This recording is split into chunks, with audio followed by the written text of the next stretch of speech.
Good morning, everyone, and thanks for joining us for today's webinar with Rural Lifestyle Dealers Managing Editor Lynn Woolf.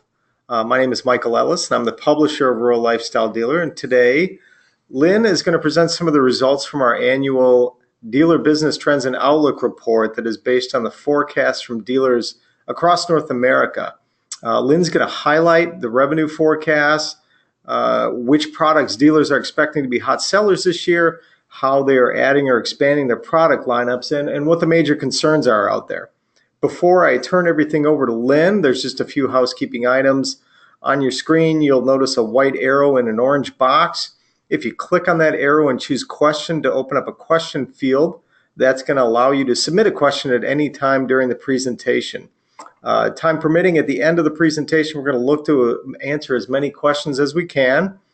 And any of those that we don't get to are going to be posted up on the website along with the archived video replay of the webinar, so you can go back and review that when you like. And we'll let you know when that is up and live. Now, if for any reason during the presentation your connection or our connection should happen to fail and it looks like the webinar has been interrupted, just go back to the email you received earlier telling you how to join the webinar, and you can re-enter that way.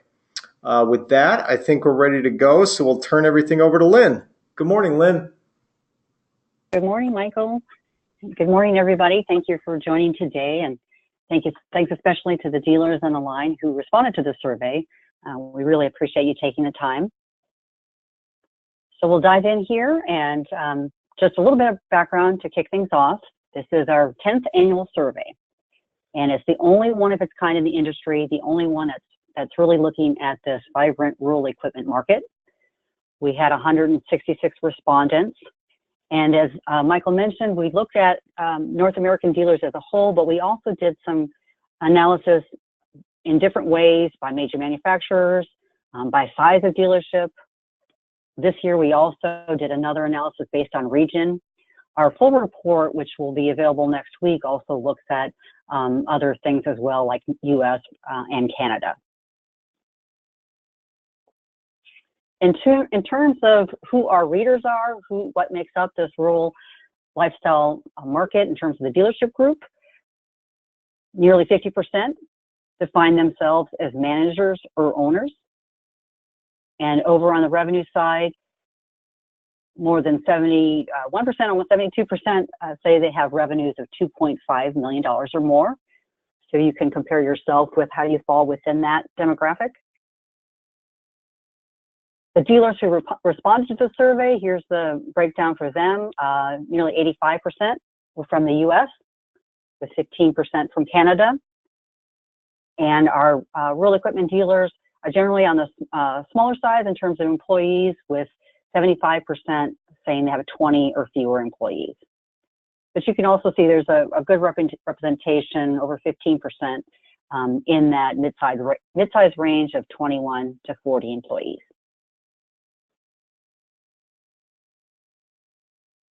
These are two charts that I find interesting every year when we do the report.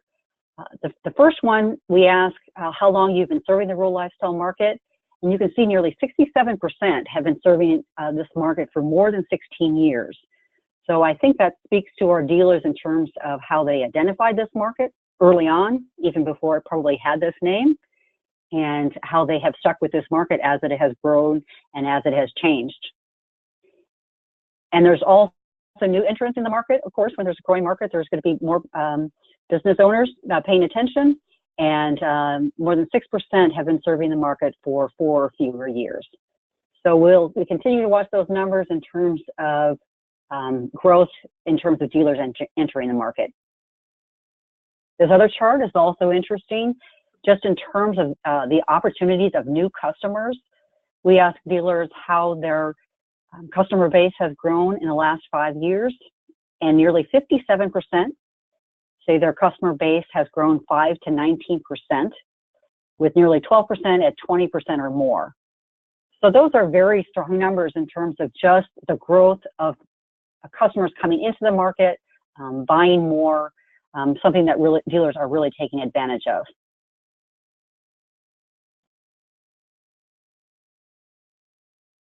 In terms of the survey respondents based on product category and brands, 26% were New Holland dealers, and there's a fairly even breakdown for the top three, with Kubota at 25 and Coyote at 23. And Massey Ferguson and LS Tractor make up the top five compact utility tractor brands represented. We broke it down by zero-turn mower brands, and in that analysis, Kubota was number one at 25% of the dealers who responded, and then close behind with Ferris at number two, and then you can see Cub Cadet, Simplicity, and Hustler. We did another question this year, added a question related to the category of lawn tractors and subcompact tractors.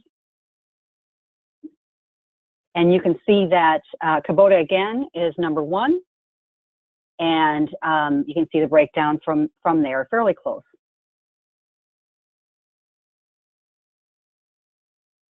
We look at the consumer market in general when we consider the rural lifestyle segment, and there's a couple factors that we look at every year. The Bureau of Labor Statistics unemployment rate, it was 4.1% in January, so that's the fourth consecutive month for that, and compared with last year was at 4.8%. So our market has jobs. Things are looking good in terms of the employment front. We also look at home building indicators, and one that we watch really on a monthly basis is the Housing Market Index from the National Association of Home Builders and the Wells Fargo Index. And recently it was at 72.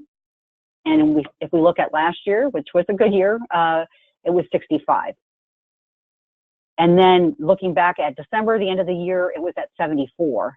And according to the home builders, that was the highest report since July of 1999. So there's a lot of strength in the market overall. A key segment for our dealers is the commercial market, in addition to that consumer market. And here's some data that reflects landscaper optimism, and 26% expect to increase their equipment purchases this year. And this is according to Seaport Global Securities. And nearly 80% are forecasting double-digit sales growth. So their businesses are growing, and they're turning that into equipment purchases. So definitely an opportunity for dealers. And we've seen some of that represented in particular at GIE this past year, where there was a lot of focus on the commercial market, larger size decks, different engines. So there's a big focus on that. The rural lifestyle market is vibrant, as I've said, and optimistic, but it's also very diverse, which helps provide a good infrastructure. You can see here that 95% of our dealers, of course, are serving that hobby farmer, large property owner market. But the breakdown of other strong buyers like municipalities and parks and the landscape contractors are at nearly 88%. And even production farmers are at 78%.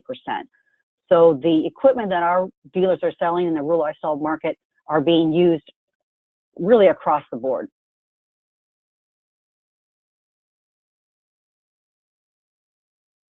So here are the specifics. I've talked about how optimistic things are looking, and you can see here some data to reflect that. More than 64% of the responding dealers expect total revenue to be up 2 to 8% or more. So that compares with last year, where there was some moderation last year, and about 50% expected revenue growth in that range. And in 2016, we were at 60% of dealers who had forecasted 2 to 8% or more. So you can see, if we compare in the last 3 years, this is 2018 is really looking to be a good year for our dealers. And if we look at things like as good as or better, where we're combining the little or no change with the increases in sales, 92% expect 2018 to be as good as or better, and that's up from 84% last year. So within any segment, within any industry, if you have 92% of the business owners saying it's going to be a good year, that's impressive.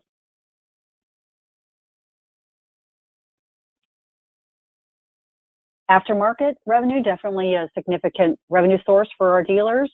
with its higher margins, and more than 63% of dealers expect aftermarket revenue to grow 2 to 8% or more. So the 63% from for this year compares with 52% in 2017. And then it's back to about the similar percentage that was reflected in for 2016. And then again, if we combine the little or no change, so and with the increases, more than 95% of dealers expect aftermarket revenues to be as good as or better than 2017. And that compares with 90% last year. So again, 92% of dealers expect total revenue to be as good as or better than last year, and 95% expect aftermarket revenue to be as good as or better than last year. Another way that we look at and break down this revenue outlook is that I talked about that little or no change. We use the weighted average where we toss that out and we just look at the increases compared with the decreases. And the weighted average for total revenue is 2.97% for 2018, and that's compared to 1.61% last year. And that weighted average, just looking at the negatives versus the positives, was, or positives versus the negatives, 3.1% compared to 2.38% last year.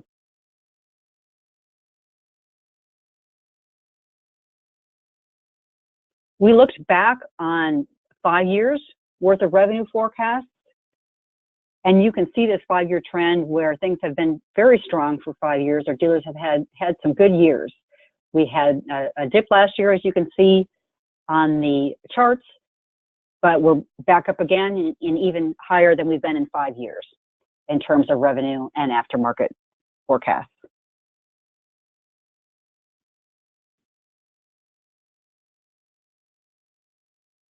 And that's shown here in another slide where we have information from AEM, just looking at compact tractor sales in particular. And there was record sales in 2017 with projections to be in that 160,000 range for 2018. So everything is trending up. That's a very good indicator. And we'll go in a little bit further here and talk about where this is all coming from in terms of products. So we ask our dealers to talk about what they expect in particular with the most potential to increase unit sales. Zero-turn mowers, number one, with nearly 77% of our dealers expecting unit sales to increase 2 to 8% or more. If we look back at 2017, zero-turn mowers were number one, 2016, 2015, and 2014. So zero turns have definitely captivated the rural lifestyle market and have been holding tight onto that number one spot in terms of potential for growth. So you can see the list here: tractors less than 40 horsepower, followed by utility vehicles, rotary cutters, and front end loaders. They make up the top 5. And if we look back at last year, zero-turn mowers and tractors less than 40 horsepower claimed that first and second spot. Last year, rotary cutters ranked 3rd, front-end loaders 4th, and utility vehicles 5th. So the categories may be moving slightly in terms of that top 5 for increasing unit sales, but the top 5 will remain steady. These are our power categories in the rural equipment market.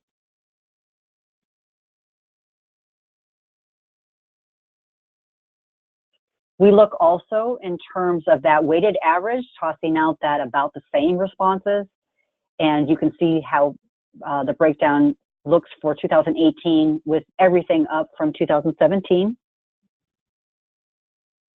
And the largest increase in optimism is actually in the utility vehicle market, or I'm sorry, segment.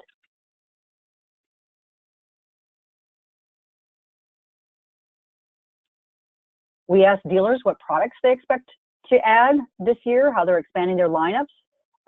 Again, utility vehicles, reflecting that optimism from the slide before, 50% say that they were going to be adding utility vehicles this year. And you can see that breakdown again of tractors less than 40 horsepower, zero-turn mowers again, skid steer loaders, and then the tractors 40 to 100 horsepower. The top 5 for expansion last year, the zero-turn mowers and skid steer loaders had swap positions, but otherwise that top 5 remained steady. In 2016, utility vehicles was the top product being added. In 2015, it was tractors less than 40 horsepower, and then in 2014, it was zero-turn mowers.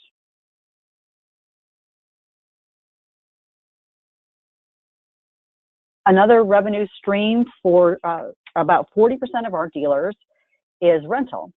And we asked dealers in the last few years about whether they offer rental. Last year, we were at 38%, so they offer rental, and that, I believe, reflected as well the year before. And we're up just slightly this year with 40% say they rent, and skid steer loaders top that list with nearly 65% saying that they'll expect to rent skid steer loaders this year.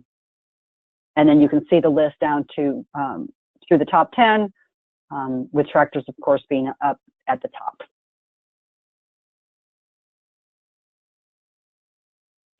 This is an area that we talk about with our dealers because it is a significant revenue stream, or can be, but our dealers are just, you know, it requires a different focus, it requires a different expertise, they're concerned about liability.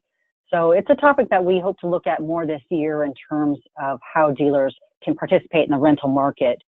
We are going to be talking with one dealer who has focused instead on selling to rental stores.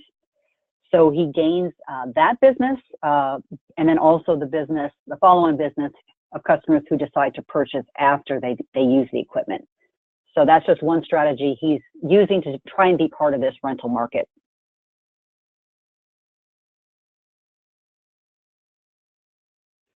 Another analysis is by looking at the size of dealerships, and we look at dealers with 21 or more employees compared with dealers with 20 or fewer employees. And 90 large dealerships are generally more optimistic on the revenue side, with 98% of large dealerships say this year will be as good as or better than last year. And 24% expect increases of 8% or more. So that's really a strong forecast. And then small dealerships, although it's less, it's still 90% of small dealerships forecast this year to be as good as or better than last year, with 11% expecting increases of 8% or more.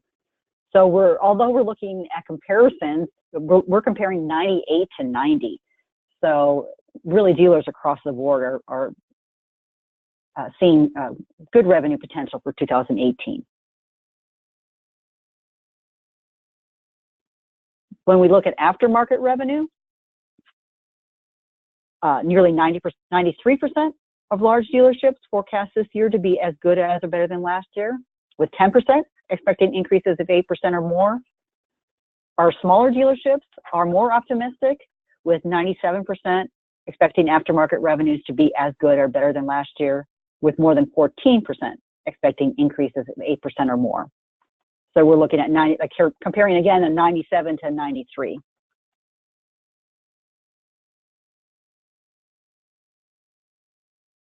Regardless of the size of dealerships, as we've mentioned before, zero-turn mowers offer the most potential for this year, followed by tractors, less than 40 horsepower, also for both sizes. And then you can see the breakdown in categories. And generally, these categories, again, remain about steady from year to year.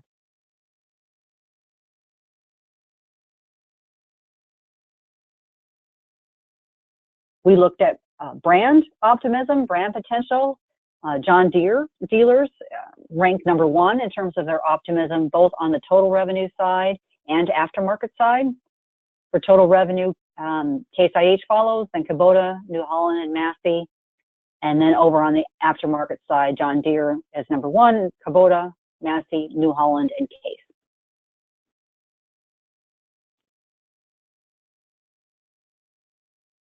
We asked our dealers, the expansion based on brands, and then we looked at that. The expansion based on category, and then we looked at that based on brands.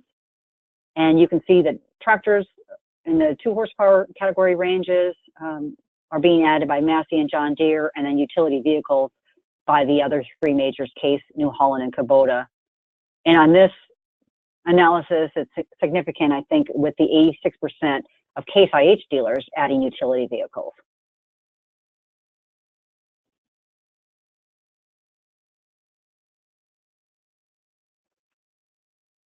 This year, we looked at regional outlook to see if we could see any trends there, and we'll be watching that going forward.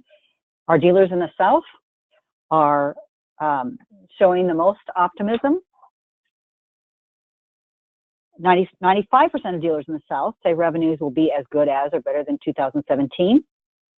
That compares with 90% of dealers in the Northwest and West.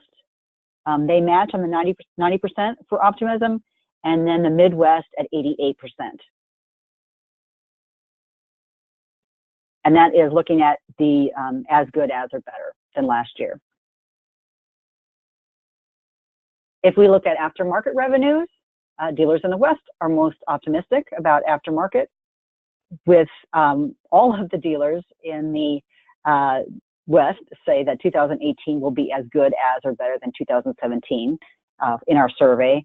And that was followed by 98% of dealers in the South, 96% of dealers in the Northeast, and then 93% of dealers in the Midwest.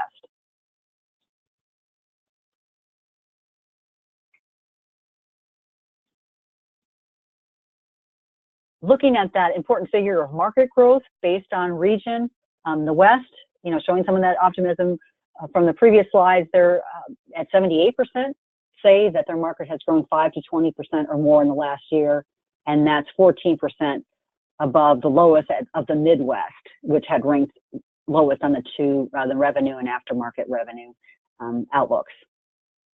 So we'll continue to watch that, see if there's any shifts from year to year, and then try and uncover what might be happening within those regions in particular.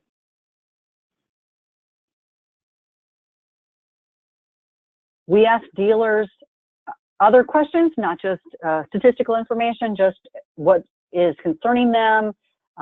We ask about brand awareness, and so we'll start going into some of those categories now.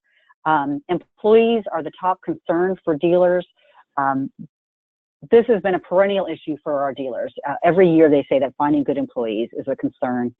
And as I'm talking with dealers recently, they're saying it's even tough to get employees to show up for interviews. So they say that they'll come in and they just don't come in. So that can be very discouraging. We'll be talking about this more in our spring issue and really throughout the year. One of the dealers we're talking with has found success interviewing veterans and turning to veterans organizations. We have a podcast and a webinar from Sarah Hay of Bob Clements, where she talks about some recruiting ideas. So we'll keep looking at this this concern. So if finding good employees is a concern, retaining employees is definitely something that dealers need to take a look at. And here's some information from Bob Clements International, where he says, based on surveys he's found, that 3 out of 10 employees are fully engaged. So they're fully committed to your dealership. So, what would that mean if you could just have half of your employees committed to your dealership? So as we look for ways that dealers can continue expanding and growing their business, the employee base is really important. He has found that one of the major deciders of employee motivation is if a manager addresses problems quickly and efficiently. So money is not showing up as the top motivator on information he's seen. And then it's so important with your employees to make sure, in terms of that being engaged and motivated, that they're in the right position. And he advises doing a job analysis in addition to a job description. And this is where, again, you would look at those motivators so that a person can be effective. You want them to succeed, and really understanding their personality types and motivators to match them with the right job. There was another interesting study I saw from Inc.com, and this headline caught my eye, where they interviewed 400,000 people, and the number one reason that those employees say they worked harder was if promotions were managed effectively. So again, that money isn't the top motivator. For that group, it was promotions managed effectively or problems managed effectively.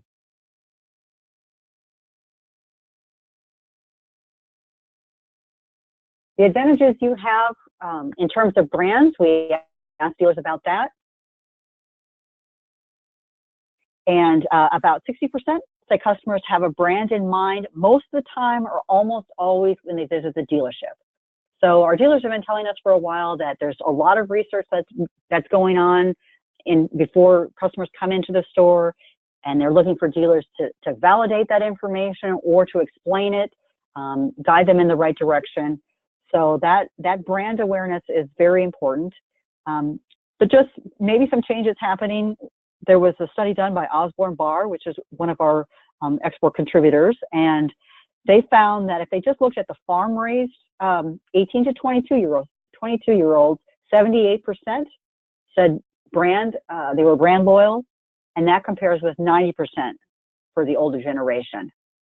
So there is the differences to watch. It's still a very, very strong percentage of at least within the ag market, that brand loyalty, but it is changing.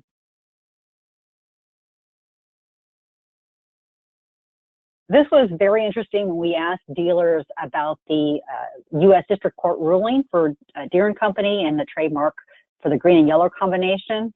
And we had nearly 500 responses, with 88% said they weren't in favor of that.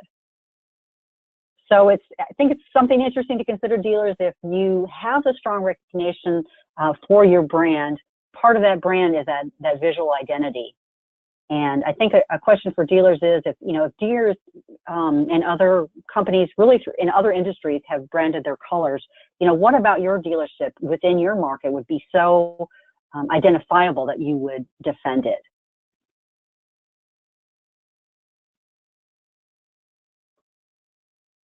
So another step on that brand strength for dealers is we look at the recommendations for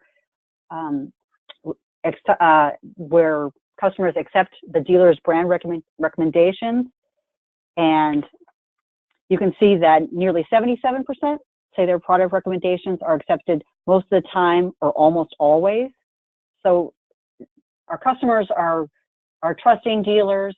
They're trusting what you have to say about the brands, and so that's really just a great head start, and it's a great testimony to what you're doing in terms of your stores with customer relationships. One thing I think that is important, and we've been talking about this with dealers, is how to turn this relationship with that one dealer into other sales. And there's a statistic from the Word of Mouth Marketing Association that word of mouth recommendations, and this can come in a variety of ways, from personal interaction to reviews online to social posts, and they're finding that across the industry, not just consumer segments, consumer products, but 13% of sales are being driven by word of mouth marketing. So if you're not focusing on word of mouth, it's definitely something that you need to look at to find out what works for your dealership.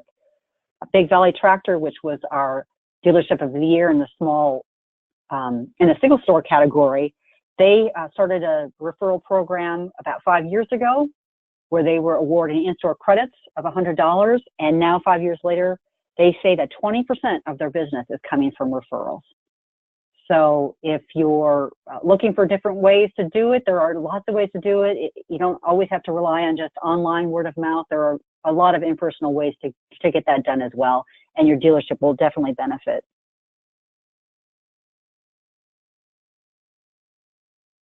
So this idea of increasing sales, and with sales margin being always a top concern from our dealer, our columnist Mike Wiles from AskTractorMike.com, he adapted a story that runs every year in Forbes.com, where they look at the top business trends for the year. And these were 4 that he pulled out in particular that speak directly to the rural equipment market. One of them, number 1, is the idea of community builder. And he says that top companies build communities by encouraging that long-term brand loyalty. So again, that idea of branding being so important, and those loyal customers being so important. Number 2, the teaching aspect, that buyers aren't always buying, but they are always learning. So you always have to keep that in mind, that, and I think salespeople do, that they're not going to sell to everybody who comes in the store, but they need to look at that person as somebody that they're teaching, that they're doing. Number 3 here is the problem solving, that they're taking that kind of approach. And, the idea is we always have been pushing, features and benefits and values, but it just, according to Forbes and according to what Mike Wiles has seen from the dealership world, is that has to be turned a little bit to reach some of these newer approaches to buying. Another trait for sales success has to do, again, with that employee base and training and the idea of social learning, so that you have a staff trainer, that you have the trainer-trainer mentality. So I know that dealers have said that this is something that they struggle with sending especially technicians out of the dealership to get training. So this idea of learning from your peers, the idea of mentoring, is going to be a really important part of that retaining of the employee base.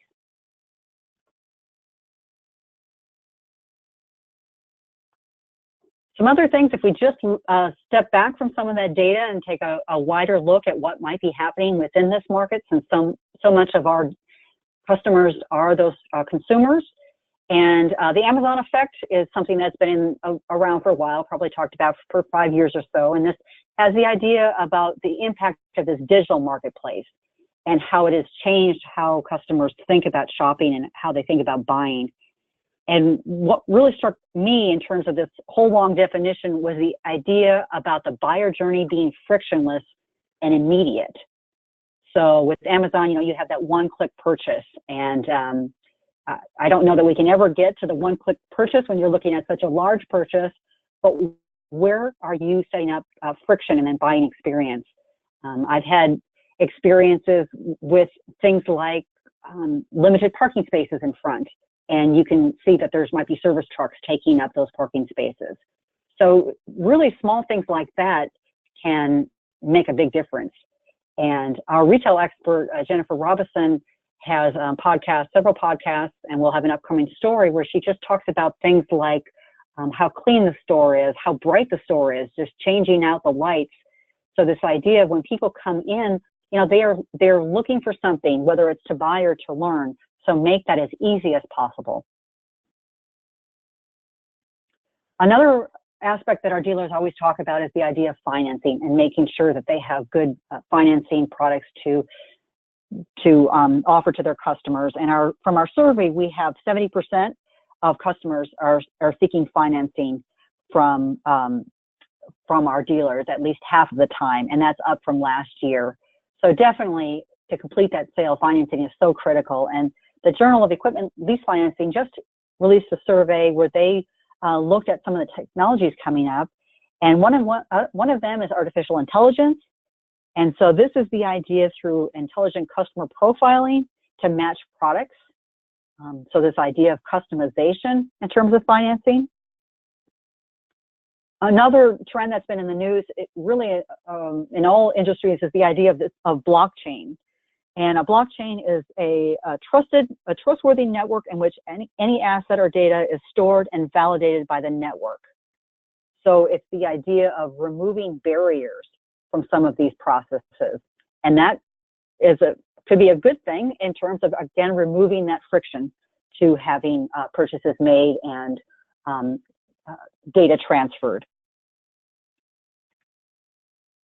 They also mentioned something called smart contracts.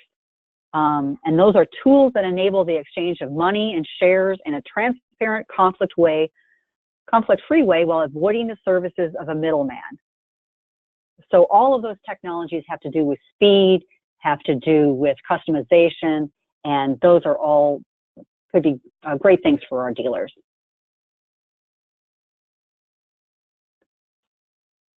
We asked our dealers to comment in the survey just in terms of strong sales margins and what they're doing. And here are 3 that I pulled out that seem to be representative. Looking at metrics, monitoring your software system, looking at that in a mindful way, a regular way to see how you're doing. One dealer talked about no hassle pricing, that they're setting those sales margins, hopefully they're looking at it and setting them correctly. And then they're staying true to them. And they want to push their quality, they want to push their dealership, not being the low price leader, as Walmart says. And another one talked about the subsidized and first routine service, free transportation and warranty related issues. So they're offering value, but they're not just just giving those away for free. They're averaging them in so that they add value for the dealership and for their customers, but they're not at the detriment of the dealership.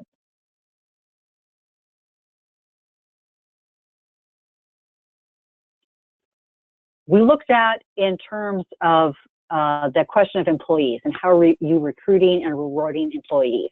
And here were some that stood out to me: profit sharing, flexible hours, bonuses, either based on performance or customer satisfaction, referral fees for employees. So a lot of dealers are looking at bonuses and money as a motivator, and it might be time to consider other motivators. I'm not saying to get rid of those bonuses, because your employees definitely appreciate those, but the idea that find out in particular what motivates employee and customize that motivation for them.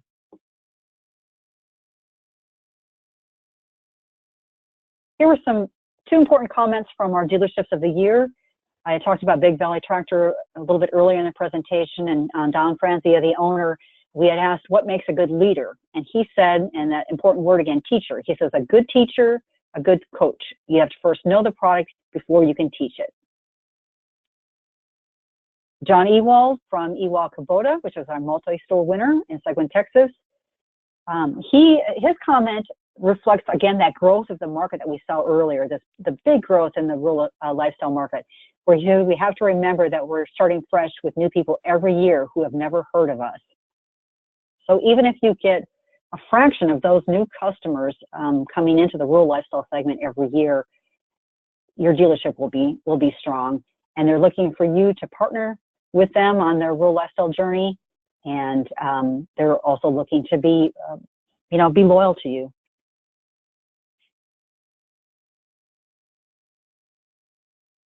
So that ends my official presentation. I wanted to thank again the dealers that participated in the survey. I also want to encourage dealers to participate in our dealer polls that we have each Monday. We look at a wide range of issues as we try to get the pulse of what dealers are experiencing in terms of what works and what may not be working. And so if you watch for that poll every Monday, we would definitely appreciate it. That's great, Lynn. We did have a couple of questions come in that I'm just going to throw at you here.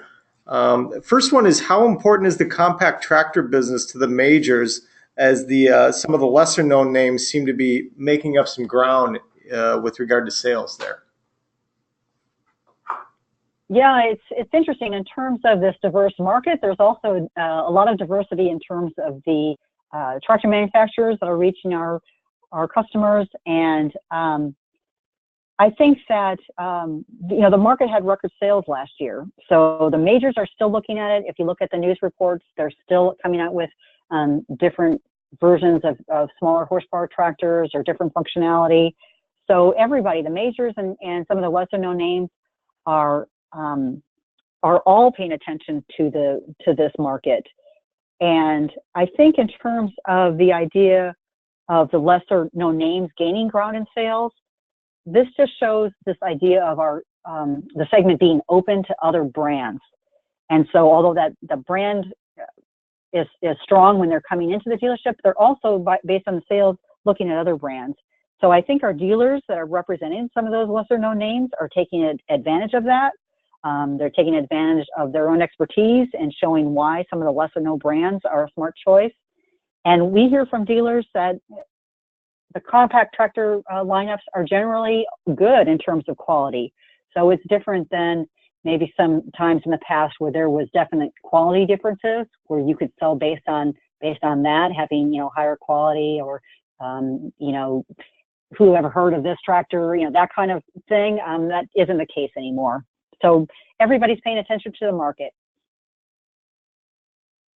Yeah, and that your point about the building the brand awareness there too is something I think Bob Clements has spoken about a number of times to our audience, is that you should be building your dealership's brand as well as the brand of whatever whatever lines you're representing, and making sure that when they think of coming to buy a tractor, zero turn, et cetera, that they're thinking of your brand, not just, Deere, New Holland, Case, Kubota, or whatever the situation might be.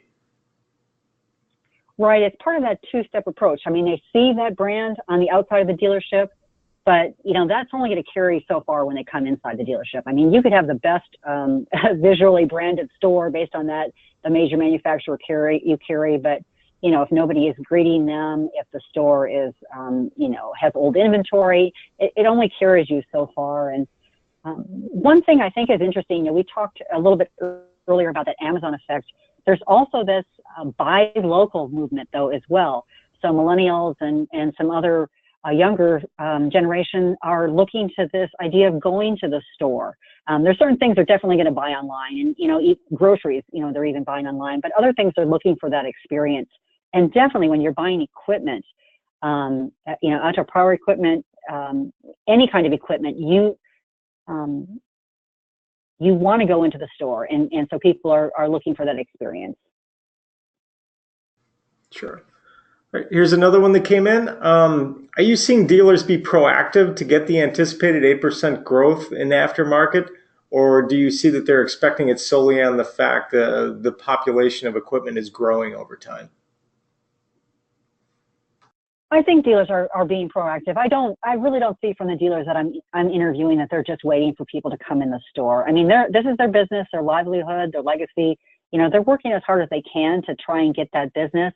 It's just very difficult to figure out, what works, what advertising works, what social media works for you. And so I think it goes back to really knowing your dealership, really knowing what your strengths are, and then leveraging those strengths. Don't duplicate what might work for another dealer if that's not who you are.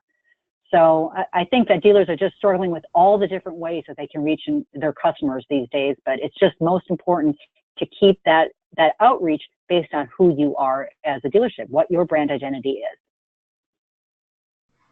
is. Okay. Obviously, we see a tremendous amount of optimism across the whole market here, both on the aftermarket as well as the whole goods side. For that small group that aren't seeing that same level of optimism, what suggestions do you have? Well, I think, of course, read the magazine but listen to our experts. We started doing podcasts last year, and we're trying to do podcasts on, an overview where we look at some trends in the market, but also some very specific things related to retail, your retail experience. A lot from Bob Clements looking at how you should be setting your metrics for your technicians and your salespeople. So really turn to some of these experts. They have seen what's worked in the industry, use those benchmarks. We issued a cost of doing business survey or did analysis of the cost of doing business survey last year. So compare yourself against those industry benchmarks and see how you're doing. We also did an analysis of EDM's salary survey. So look at those as well. So the data is out there for dealerships to compare themselves. Don't be afraid to compare yourself.